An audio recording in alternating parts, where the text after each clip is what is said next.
Time for hour number 2 of Dr. and Mrs. Future.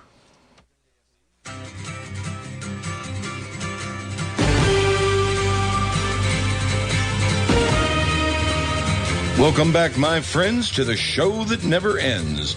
Ladies and gentlemen, KSCO presents the Dr. Future Show.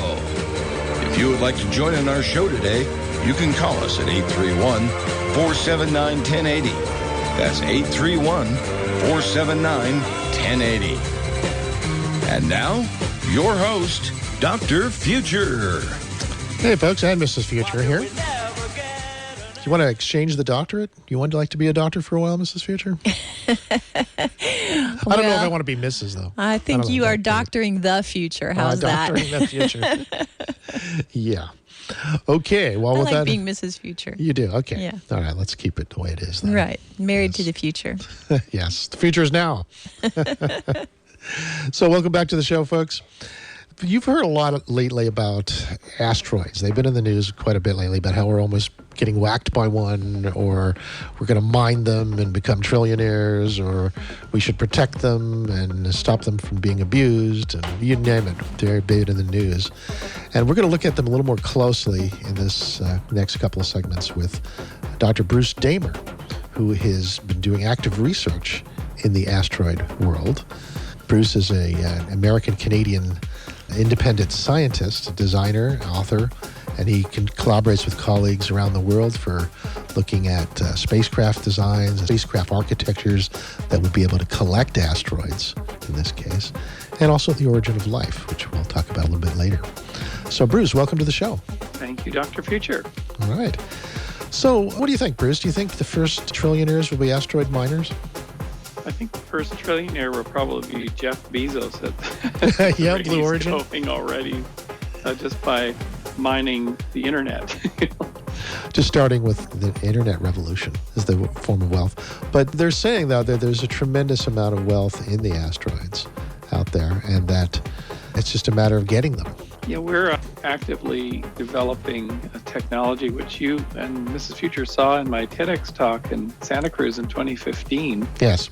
Which is to throw a fabric enclosure and encapsulate a fabric enclosure around an asteroid, the whole asteroid, and then extract things from it by using an atmosphere to control it and extract water and things for fuel first off and minerals later. So it'll be easier to do that than to try to mine on Earth where you go deep into the ground? It seems like a lot of digging won't be necessary.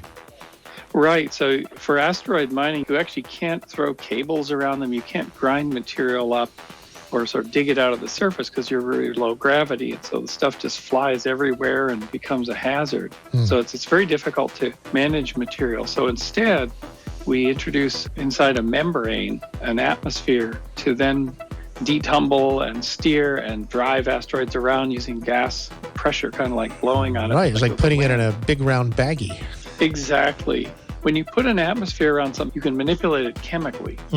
Change the temperature, not just its motion, but if it has water ice in it, you can basically melt and sublimate that off and then collect it in your tanks and make fuel and make consumables for spacecraft like, say, Elon or Jeff Bezos wanting to go to Mars or Moon. You can actually deliver the fuel to where they need it. So do you envision different types of enclosures that would be designed for different forms of extracting resources from the asteroid? Like some for water, others for metal? Yeah, in fact, it was now almost 5 years ago, we developed the Shepherd concept, and that's our acronym for this technology. A space lawyer from Houston said, "Don't y'all know about the Mond process?" And he said, "What's that?" He said, "You can use gas, carbon dioxide gas, to pull nickel and other metals out of a block and 3D print it inside of an enclosure." So it turns out we probably, through gas extraction, have a way to make big parts in space and make those space habitats that Jeff Bezos was talking about this week. Okay, so you're talking about being able to create the actual habitats from materials found in space rather than importing them from the planet. Yeah, if you look at the Stanley Kubrick's big space station in 2001, all those trusses and beams and whatnot would not be able to be lifted from Earth. It would just be too costly. But if you can fab them in space, like a Maker Faire kind of a thing with the 3D printer, you can build all those big colonies. Do you think that Bezos' plans for the moon make sense? They possibly don't, because if you're going to go mining on the moon, you need to have if you look at mining operations on Earth, they're really complex and equipment breaks constantly and you need constant people there to maintain them. So you need steps. I mean, you blast the rock and you put it on a conveyor and you put it into a smelter and you process it and you, in his case, extracting some ice for water, and then you got to put it in a container and then you got to deliver the container up into space when you've got these ice-filled rocks flying by Earth all the time. And so this really makes no sense to do all that work on the lunar surface for very little water when you've got mega tonnage of it floating around the solar system. Just out there, we could just catch them. Like fishing, almost like fishing in a way, huh?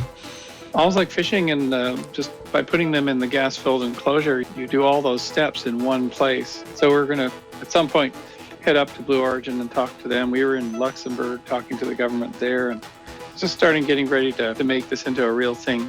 By the way, the first article that we had this week mentions Luxembourg as playing a role in the first attempts at creating companies. Yes, they were interested in the Japanese project, which you actually went to Japan to check out, right? Yeah, it's been quite a 6 months, guys. I've been in Japan at a major Hayabusa 2 meeting where we literally saw live footage from there. We were hosted in Japan.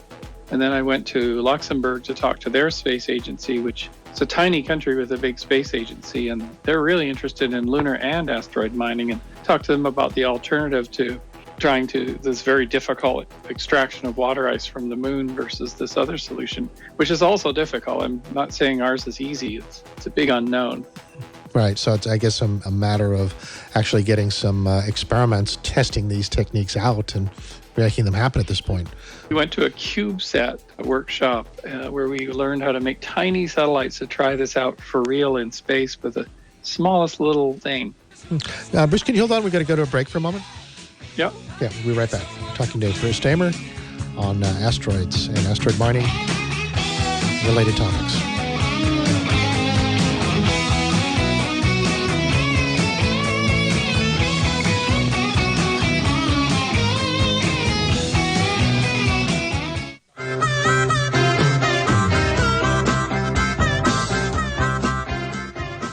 Welcome back. We're talking to Dr. Bruce Damer, currently on asteroids and asteroid capture, asteroid analysis, asteroid mining, and related topics. A couple questions come in from the audience, Bruce.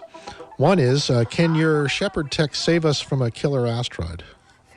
That's a really good question from an audience member. In fact, it's one of the candidate technologies to do that.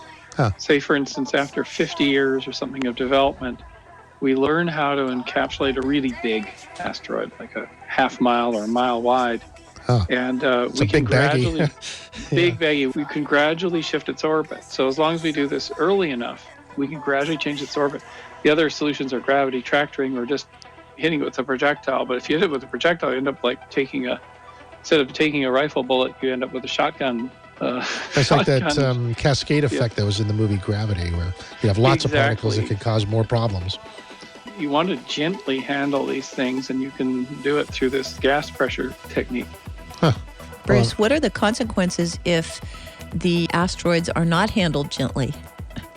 They tend to come apart. A lot of them are consolidated rubble piles and this big boulder sitting on the surface, and that's why you can't sort of sit there and like Bruce Willis and use a jackhammer. I mean, there's no gravity for one, and stuff just flying everywhere because they just accumulate boulders and pieces, and they came together as pieces, so they're very frail in a sense. Yes. What about the detection? Apparently one of the problems with detection is that they're so dark that you don't see them coming.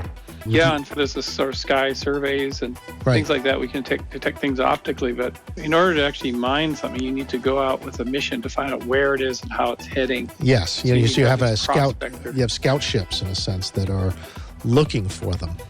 Yeah, exactly. It's kind of like the minerals business, where you have to go and find a source of gold somewhere, and then you finance a development effort on it, sell your claim, on hopefully someone doesn't jump your claim. Well, there's going to be that, isn't there? One of the articles this week was about that.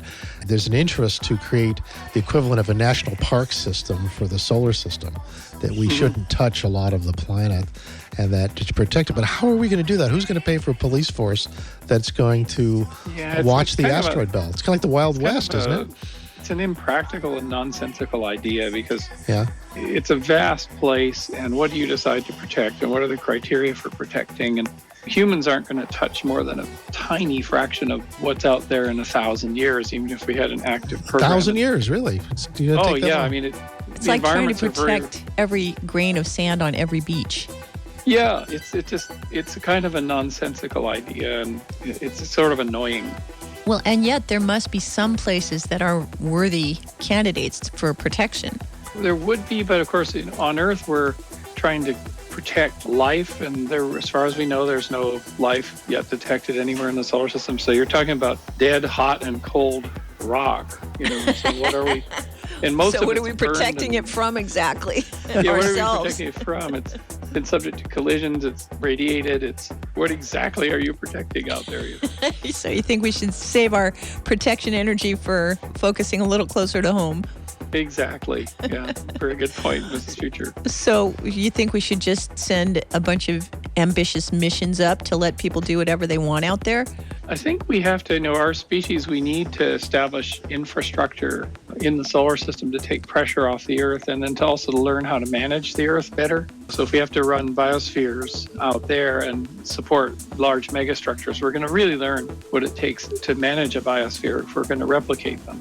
A lot of people have called in the past saying, why do we put our attention on space when we have so many problems here? Isn't it better to focus our resources on this planet? Because it's hard to get into space. What big lessons can we really learn from going to space that might be applied here? I guess would be a better question. We've learned everything. I mean, if we hadn't gone to space, we wouldn't really understand that we have a super integrative biosphere. We wouldn't have an overview on our planet and our future. That's right, the overview. Yeah. The overview, and we wouldn't have global communications like we have. We wouldn't understand how rare we are in the universe. So it has a philosophical, almost spiritual value. And how we're just a pale blue dot in an infinite. Yeah, and we're rare. I mean, complex life is extraordinarily rare, most likely, yeah. Do you have any stories that connect our space travel experiments with our ocean travel experiments? In the sense, when we try to do undersea operations, we find out how difficult it is to keep people alive in these deep undersea environments with easy resupply. Space is super challenging for living systems. I think we're a long way from sending people to Mars, just a long way.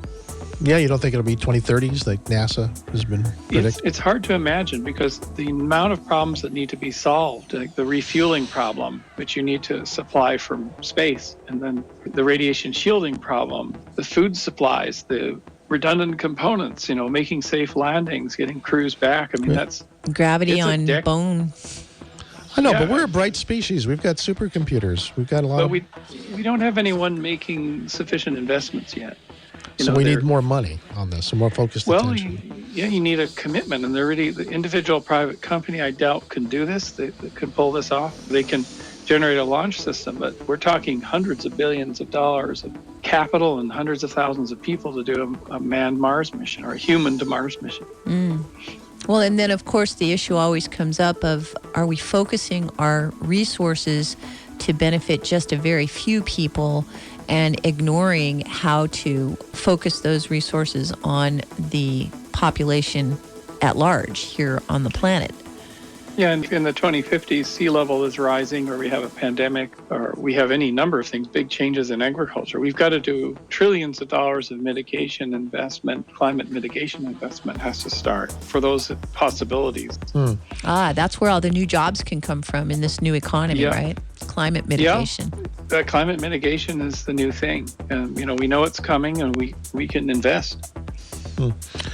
Greg Panos has a question for you from our little earlier conversation. He wants to know how the fine-grained nature of moon dust causes its own maintenance nightmares for equipment in that environment. Yeah, in the 70s, Jerry O'Neill argued that the lunar or planetary surfaces were terrible places to try to expand human civilization, and dust on the moon is one example. It's called agglutinates, and it tends to cut through material and break seals, and it's really, really difficult. The Apollo crews discovered. So another good reason to stay with the asteroids and not go to the surface of the planet. You need a clean place with energy and doesn't swing in temperature, and it has basically, you can control your environment. That's why living on a space station, that's why we live on space stations. We need to control everything that's going on. It's a good place to practice for larger missions. Being on the moon means you have to ship stuff up and down a gravity well. So the moon doesn't really get you much. It gets you a place to sit, but then you have all these costs of getting up and down. But as far as you can see, there's no real value to the materials there compared to what we can find more easily in the asteroid belt or in the asteroid objects.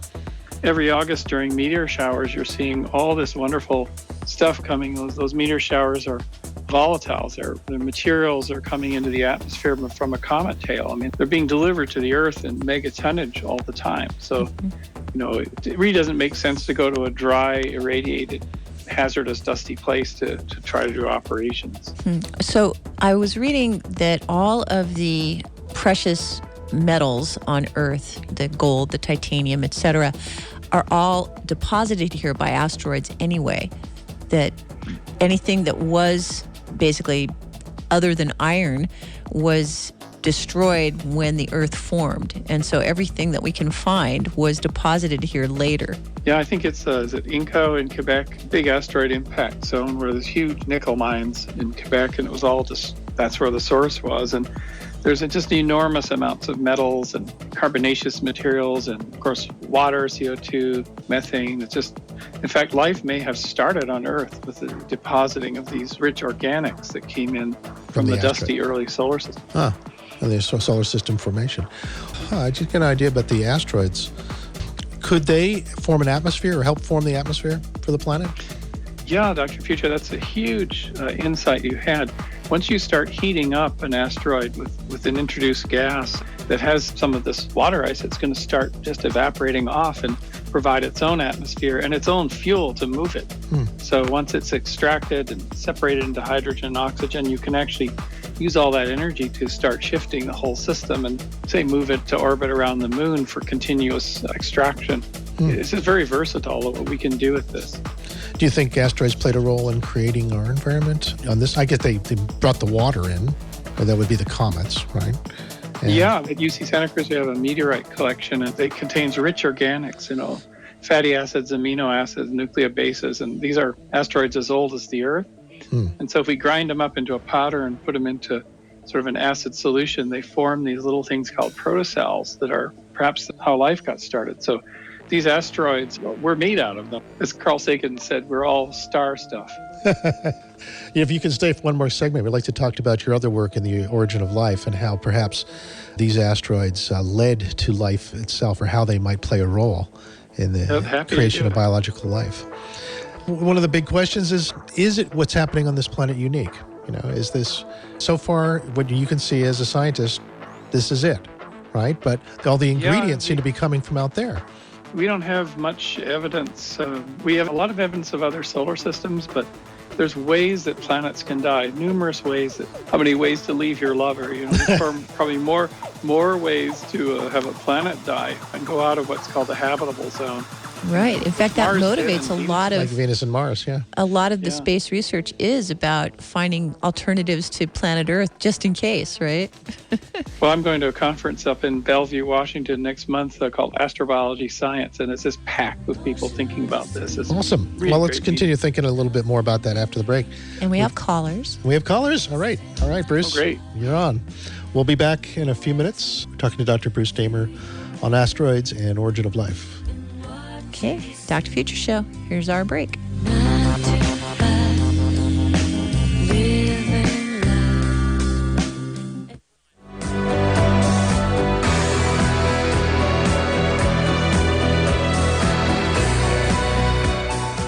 Hey there. Welcome back to the Dr. and Mrs. Future Show, and Dr. Bruce Damer on the line about the origins of life and asteroids. And we do have a question from the audience we'd feel first before we delve too deeply into this. Yeah. Hello, Andre in Capitola. Welcome to the show. Am I on? Can you hear me? Yes, you're on, Yes, and we hear you. can. Yes, you're on with Dr. Damer. Hey, question. Doctor, you were saying that it doesn't make any sense for Bezos to be saying that it's time to mine the asteroids. He's a smart guy. I assume he's a smart guy. Do you think that's a cover story, or you think he doesn't know any better? Could he be saying this to get out there and put that on as a story while he's actually doing something else, maybe with communications, or just, I don't know what else it could be. I know that there's some treaties out there, international treaties, that say the first person to lay claim on any body, as long as you plant the flag, it belongs to you. I see. It's going to give him cause for the need for a space force. He might be the next. He's going to be the first outlaw billionaire. These are all great questions. Yeah. There's a general sort of moon rush going right now because there was the Google Lunar X Prize, and there's just this interest in going back to the moon after so long because let's face it, it's the 50th anniversary of Apollo 11 coming up right now. Right. So there's interest, and the moon's an easy place to actually get to. It's a 3-day trip, really, and many nations now have landed yet to have a private lander succeed.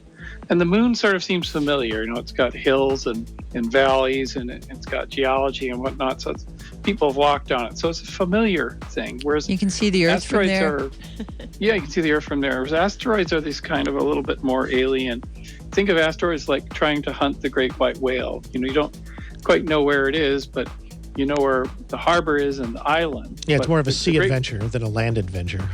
Yeah, and so you have to probe deep. And asteroids are new. I mean, we're just literally the American mission and the Japanese mission are orbiting their targets, and it's a brand new thing. And so we're just learning about them. We've known about the moon for over 50 years. So in a way, it's sort of a safe place, but also, I think there's a misconception about how easy or hard it is to operate on the moon. And when you see these lunar colonies and whatnot, I would challenge every one of them, and others have. I mean, lunar scientists have challenged a lot of these things that they're really impractical to operate to bury the pressurized habitat. It's very costly to get all that material to the moon, and there's no resources. So it looks like a place people can be, but when you look at Apollo, they had to leave after 3 days because the lunar surface is getting hot during the lunar day, and they wouldn't really have survived a lunar day-night cycle. So talking a 3-day mission.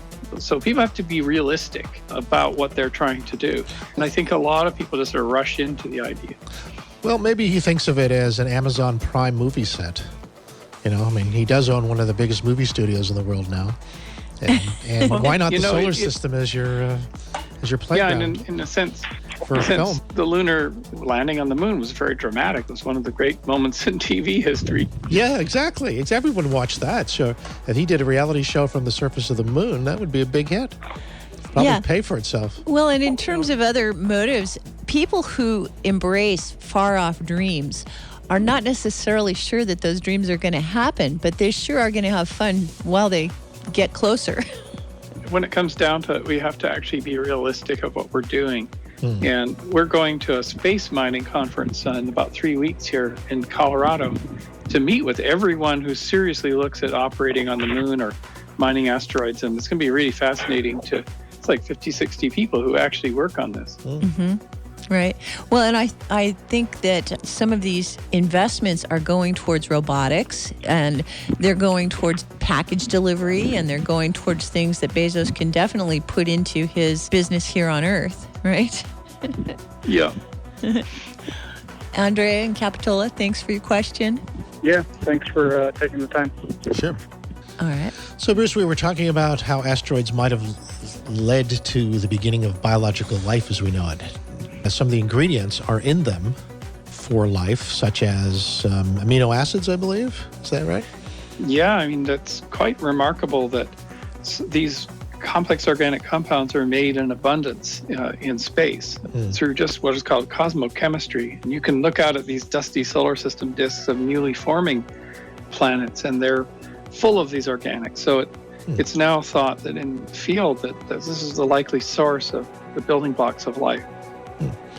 And so they've been bombarding planets time immemorial, and probably many solar systems in the universe. Yeah. They can only get concentrated enough. If they fall in the oceans, that they get lost through dilution. But if they fall in little pools on land that are warm, they can form chemical reactions and form polymers. And that's what Charles Darwin thought back in 1871 when he talked about life beginning in a warm little pond somewhere. And those would happen in what our scientists are calling the Goldilocks zone?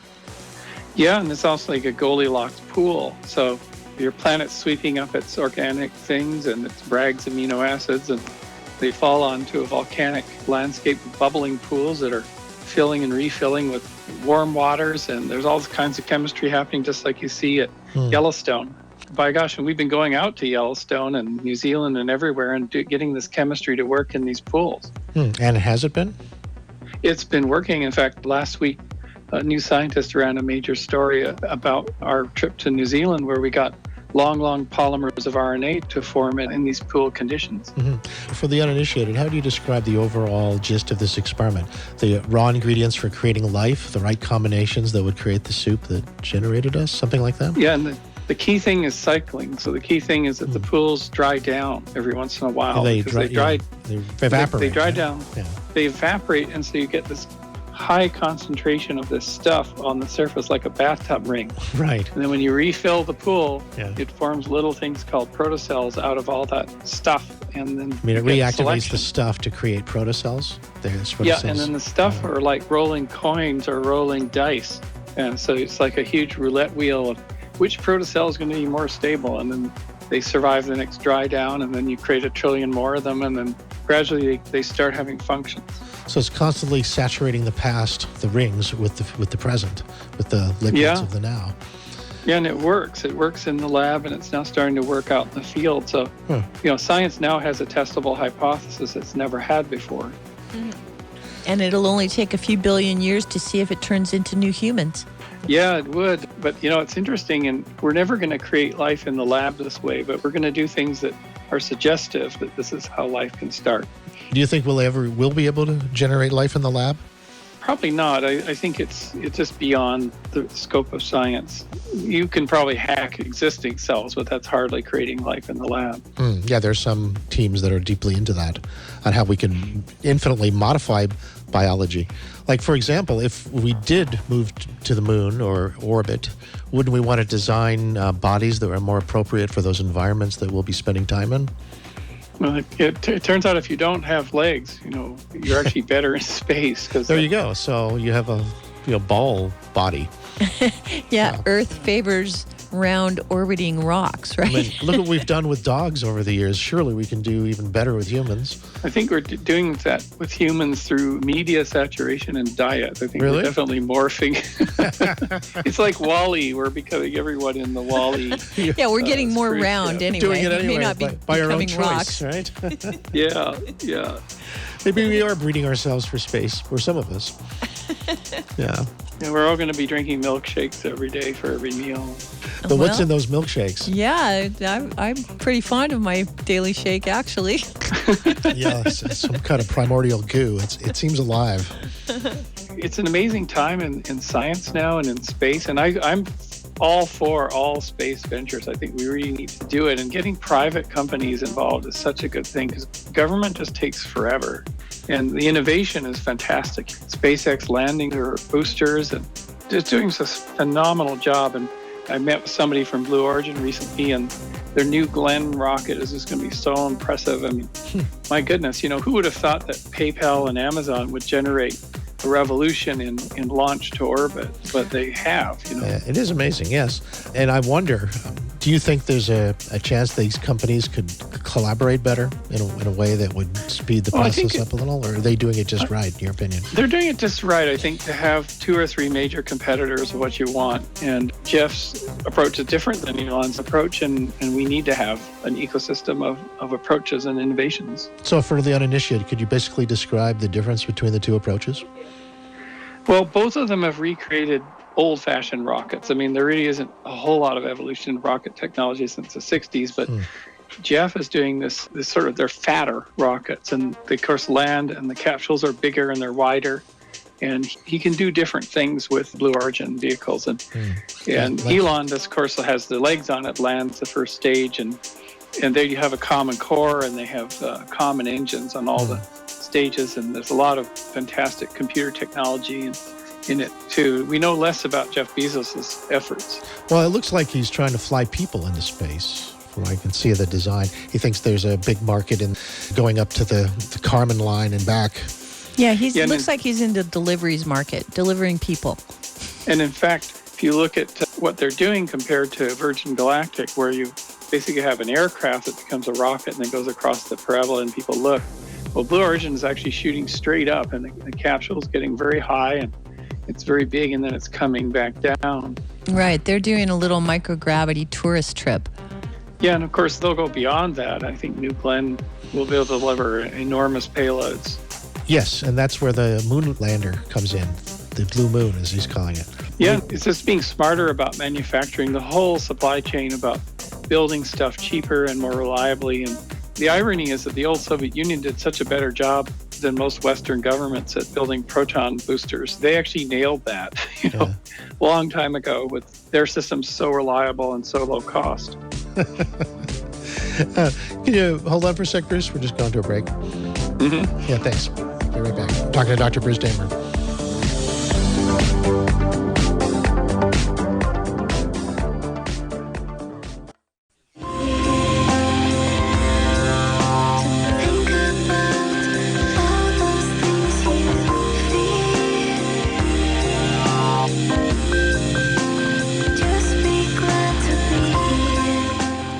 Hey, Bruce. Welcome back.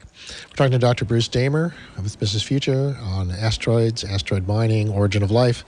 And we have a question from the audience about the future of the economic system. They say trillions of dollars will be coming in from this. I'm sure Bezos, the world's richest man, is interested in money. What's the future model for this if it's worth so much? Is that true? It's not really true. I mean, it's so far away. We're talking mid to late century. Yeah, so big money is 100 years out at least. Yeah, big money is right now people clicking on social media links. Big money is technology of the internet. Yeah, we haven't even got to step one. It was almost like if Europeans thought that there must be other continents out there and that big money could be made. And so they invented the first wooden boat, and they managed to get it to float off their coast. That's kind of where we are, Another question regarding space exploration. The question is, are you familiar with the concept of a DNA arc? DNA arc, you mean like preserving, kind of like the Svalbard seed bank up in Norway? Yeah, I guess so. I assume that's at the... that's asking. Definitely, that's an existing one. That's a plant seed bank. Yes. Well, they're talking about, I guess, if we wanted to send our life form, or biological life, to somewhere else, that's one of the trajectories for doing so. It seems, at least in my mind. The problem is you need a whole ecosystem and to turn that DNA into living forms. You can't just send DNA in a capsule and expect anything. It'll actually just get broken down over time. I see. So you have to send a whole, like a spaceship that has a whole living ecosystem in it. And one of the variations on our Shepherd design is that instead of melting all the water off the asteroid, we melt it into a globule with rock in the middle, and then we introduce life into the globule and light it up from inside. Then you could have basically a terrarium in space and have a harvestable medium. That sounds really cool. What would you harvest? Algae? Well, you start with algae and shrimps for the Barbie, and they've done all these experiments with these types of things in space already. And it's like those glass globes you buy that are sealed, and all you have to do is light them up, and there's shrimp in there, and they live for 100 years. Cool. Ed in Felton wants to know if you've heard of the TV series The Expanse. I have, and it was one of the shows I wanted to come up to Future Peak to watch. Ah, okay. If we have that capacity, she should do that. Maybe even watch it from the hot tub. Exactly, because I don't get a whole lot of TV down here, so I always rely on Dr. and Mrs. Future to recommend what to watch. You see, Dr. Damer lives in the same town we do, Boulder Creek, California. A nice little mountain town up here that has a lot of interesting folks living there. We live in a very special community, I think. It really is. It's so sweet. Yeah. God, Bruce, it's really great having you on the show. Really appreciate your insights onto these things. It's an unfolding movie. What's exciting you next about this whole thing? What's coming up for you in the space world? It's just sort of seeing that all these new players are in the game, and as they try things out, what works and what doesn't. I mean, we're floating our idea, and somebody may take that up and invest in it and run with it. It's wonderful because things are really stalled out. You know, the shuttle stopped flying, and we just had one space station, and things were sort of stalled out in human space flight, but now they're sort of opening. Yeah, I mean, I felt as a kid that we'd be way further along than this. I mean, I saw 2001: A Space Odyssey as a teenager. So what happened? You know, what can we catch up?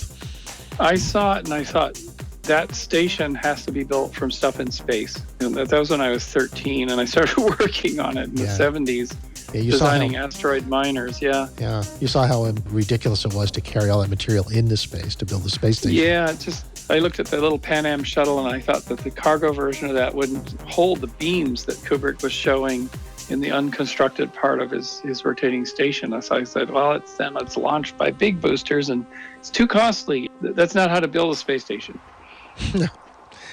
Question from Eric in Petaluma.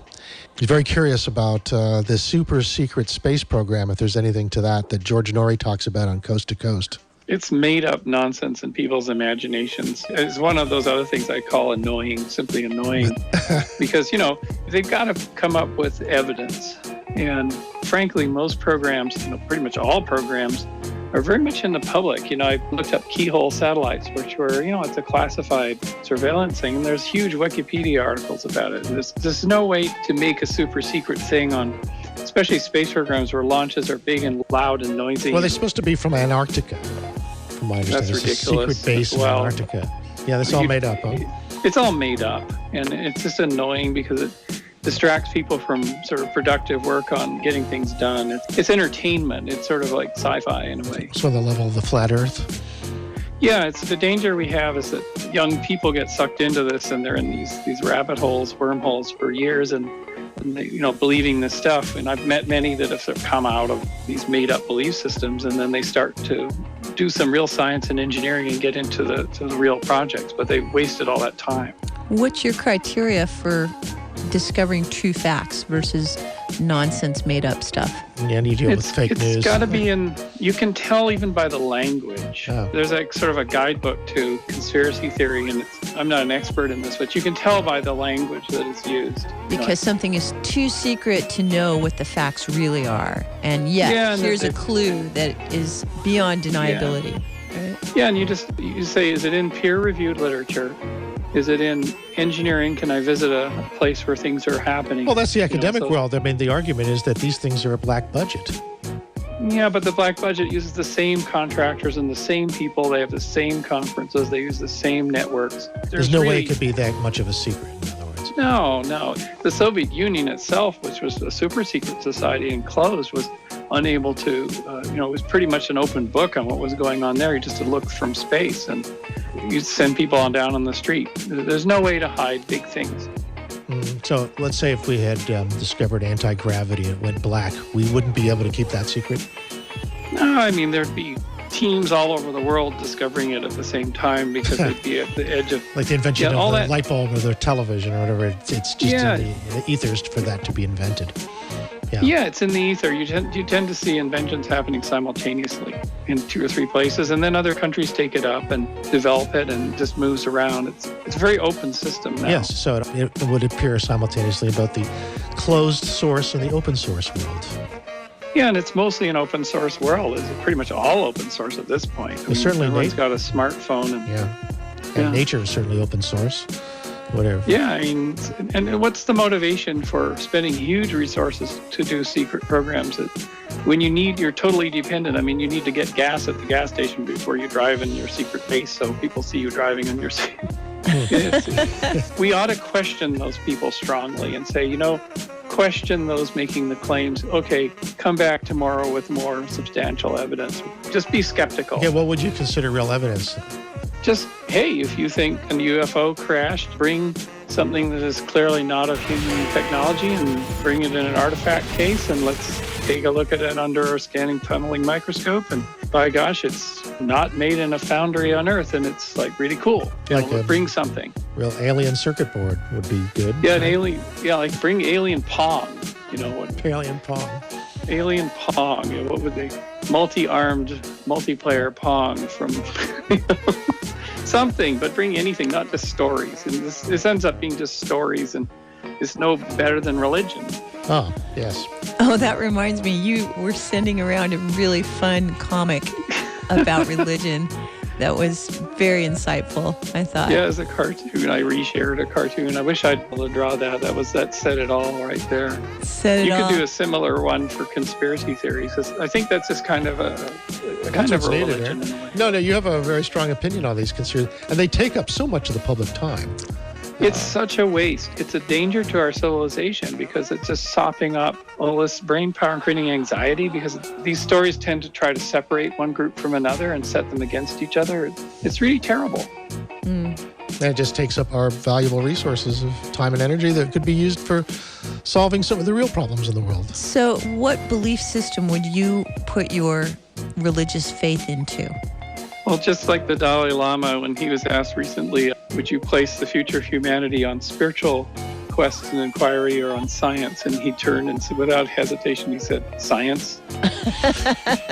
Because science is peer-reviewed. Yeah, we've got a lot of people asking questions and agreeing on what are the best answers, or at least the best approaches. It's a tough hazing exercise, and it has to be to maintain its quality. Science and engineering have to deliver. And medicine, they have to deliver in the end. Is there a spirituality to science and engineering? It's actually starting to merge now. Is it? There's a merger of things going on. It's very interesting. It's where the science, shamanism intersections lie, perhaps. All kinds of things, yeah. All kinds of things, exactly. Well, to be continued then in this story. But thank you, Bruce, for being on the show today. Dr. Bruce Damer on Origins of Life, Science, the Universe, and everything in it. And everything. And Mrs. Future. So have a good week, folks, and have a great week yourself, Bruce. We'll see you in the hot tub soon. We'll see you at the tub. Thank you, Mrs. Future, too. Yeah, thanks, everybody. Another week of the future in the archive.